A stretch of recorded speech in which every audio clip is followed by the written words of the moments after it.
Ana mənə bildirdi ki, 16 yaşı olanda qızıma təcavüz edən adam mənə də təcavüz eləmişdi.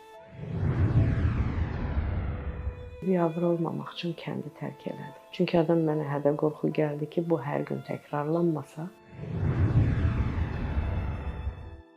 Balaca bir qızımız var idi. 7 yaşı var idi. Atası tərəfindən seksual hərəkətlər olmuşdu. Qonşulardan biri deyir ki, mən sənin anavın yerini bilirəm. Aparıb qıza təcavüz eləmişdi. Elə bir həyat sürmüşdü ki, orada artıq uşaq obrazının heç U hərfi yox idi.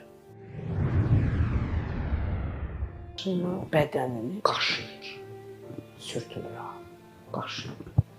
Yavaşca yaxınlaşdı, mən daşı onun əlindən aldı, dedi ki, dəymə.